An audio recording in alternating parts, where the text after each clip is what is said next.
real quick, and it's kind of going back to another question, y'all. But I have to mention it. It's like just killing me. So I don't know if y'all heard, but the Senate passed a with a white bipartisan majority Thursday a bill denouncing discrimination against Asian communities in the United States. Everybody heard about that? Okay. What have they done with our community? What have they done with our community? All this marching, all these rallies, all this protesting, all our men, women, children. What have they done? What bills? Well, and Ms. Hall, thank you. That's a beautiful point she brought up. I was watching something where I think Ice Cube was doing a lot of talking. I think he had a conversation with Donald Trump at that point, or his team, and a lot of black people were up in arms about it. And he pretty much came out and said, "Hold on, I'm not just gonna give you this automatic vote. I want something for it." And it goes back to what you're saying. The black community's got nothing because they're just emotional, yelling, and at the end of the day, it's empty. You're operating on your feelings, not on logic, not with rationality, and they know that you are. They know you're emotional. They know. So they see it, and they're just like, okay, and we're gonna play off of these emotions that they have. And at the end of the day, you open your hands, whether we've had Obama in office or not, you're still empty. Faith without works is dead. Absolutely. Put it on paper. Absolutely. So we are marching and we're protesting. Where is the business plan? That's right. Where do we utilize people who have the strength? If they can't write, find somebody that can write and put it on paper. I mean, I just go back to Habakkuk, write the vision, make it plain. Even if you have to go back and change some things, rework it. This doesn't work. Let's rework it. All right, let's do something. When we run our shows, we'll say, okay, this didn't work. We don't want any more doctors on here. We invited other doctors. Write the vision, make it plain. As a history of black people, we're emotional. Think about church, when people running up and down the aisles and screaming and yelling. And I don't have any problem with that if that's what you do. But when you leave church, what do? You return to your old habits. You go back, you take your nap, you watch TV. I have friends that just watch TV. Sometimes my TV, I don't even turn it on when I get home because I'm brainstorming about what can we do with the next show. What else can I do? Absolutely. How can I change this? Who can I invite to this show? How can I make this different? I'm getting up at 5 o'clock working out. I'm coming home training people, trying to help people look better, feel better, have self-esteem, have confidence in themselves.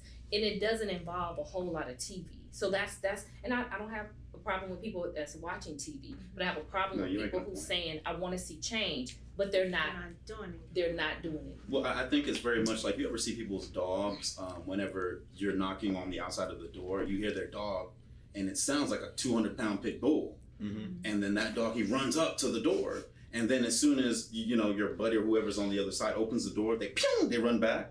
I feel like that's what the black community does. It's a bunch of barking. But then when it's time to actually bite, you don't, maybe you're not interested in now this is not all black people. Right. I think, but a lot of people are kind of like, yeah, we got it. Yeah, let's do it. But I got work in the morning too, or I'm not really willing to go that far. Right. A lot of work. Right. Work involved. So change. Absolutely. So moving on, I was watching something, and I think it's a movie called Uncle Tom. I know it's a guy named Larry Elder who put it together. And he says something that I really liked. He says, during slavery, a black child was more likely to be raised under the roof of his mother and father than today. They say that the welfare system has destroyed more black families than slavery did. In connection to that, one of the deals with the welfare system for a woman was, we'll take care of you, but he's got to go. And once he goes, you ever see a chicken's head get cut off? The body's just out of control, right? So now you're giving these women this option to either marry you or marry the government. And then she starts understanding, the more children I have, the more I'm taken care of. You can't compete with that. You've already, as a man, you've already got a mountain of issues that you're dealing with, especially at that time in the 60s when they introduced the welfare bill. Now, I think it's towards the late 60s, I think that came about. My question to you guys now is, are Black people looking for an opportunity to control their own destinies? Or are they looking for a handout? And let's be honest about this. Both.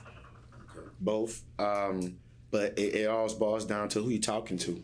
But we all got to get on the same page, you know, so like a lot of these issues, you know, most of us are aware of them now versus how information moved from where we come from. Information moves much faster.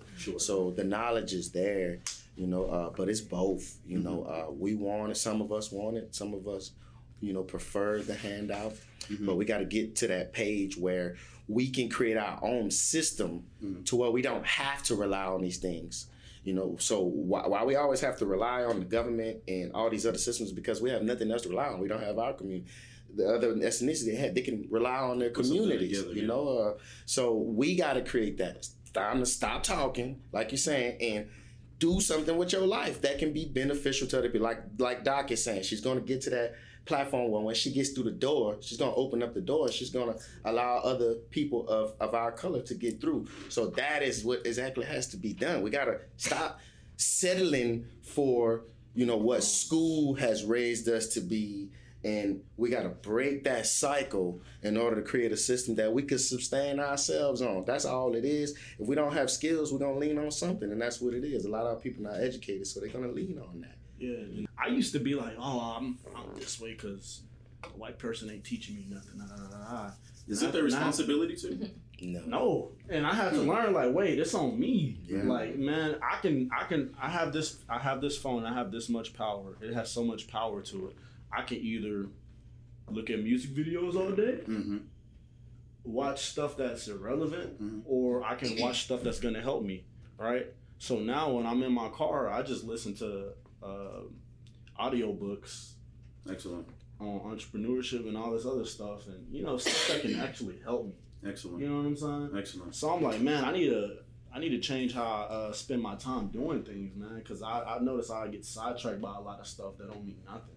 So yeah, it all ends with us, man. Just so now I want to bring something to the table here. When it comes to the killings in America, and especially it seems as if the Black life just goes out like that.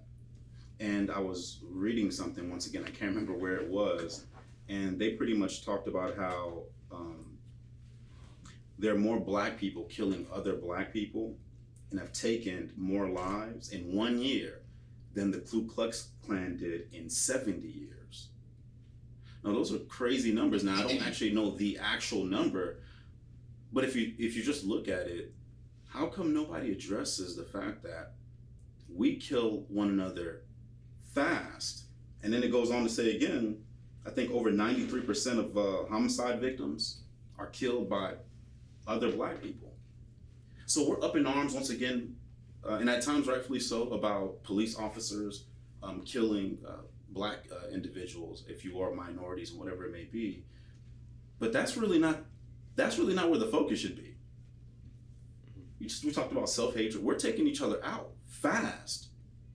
And maybe that's because of the environment. Maybe that's because of the music. But whatever it is, the case is, we're taking it out each other fast. They talked about how, I think the same week in Ohio, that the 16-year-old was shot by the officer. They said that same week, I don't know if it was a few days before, but they said that there was another stabbing of a 13-year-old girl, killing another 13-year-old girl.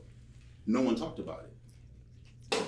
How does that make any sense that we're so worried about an outside group or law enforcement killing us, but we take each other out left and right and with huge numbers? It's different if it's just a few here and there. The numbers are staggering. But we just look at each other like, it doesn't matter, it doesn't really count. I don't understand. So now you tell me Black Lives Matter and you want an outside group of race of people to believe you? Yeah, how do they believe you? That's crazy, man, because I had two friends, right? One was killed by a cop, right? And that made the news. That was crazy. His name was Christian. And then I had another friend. He was the same age as Christian. They were both, I think we was like 20 at the time. Okay. I had another friend. He got killed at a party by another Black guy, shot in the head twice. Man. and everybody was like, "Oh, why'd they kill Christian?" Da, da, da. But my other friend, nobody cared. A dude walked into a party and just started shooting for no reason and killed 2 people and didn't even make the news. So I was like, man. And so one day I put on my page, on my social media page, I put, man, if I was killed by a white person, I was like, my life wouldn't matter if I was killed by my own kind. Nobody would care.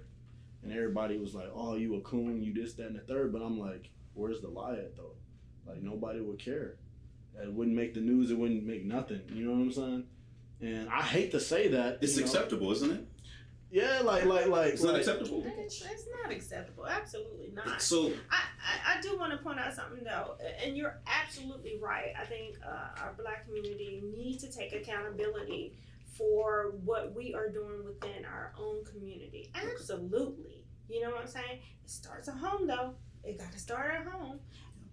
Where does the home start? It got to start with a good foundation. Sure. We need our mothers and our fathers back together, raising their children. But we have lost mothers and fathers. That's why they can't raise their children.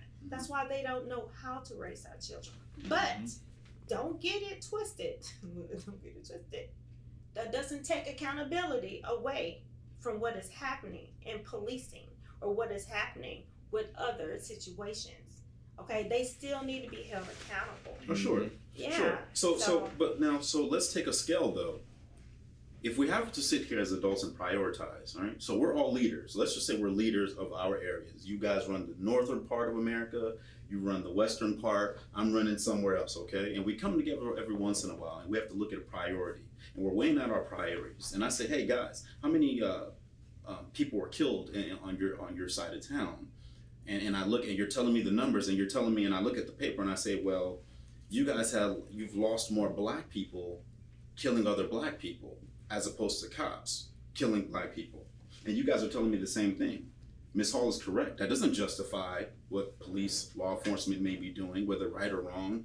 But on a priority level, don't you think we need to get this together first? We're wiping each other out. Absolutely. Cops don't need to do it. We're going to do it anyways. We've got to build that honor and respect for one another. That's what it is.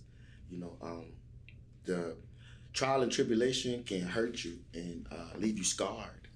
So that's a culture pain in us already. Okay. You know, so we gotta learn to manifest that energy and learn to respect one another much more in order to be perceived that way and to be respected as well. So as hard as it may be, you know, we have to squash things more. We have to, of course, educate one another, but we got across the board, you know, we have to accept that violence is going to be prevalent, you know, but how we react to things and how we react to one another in our communities is totally our choice.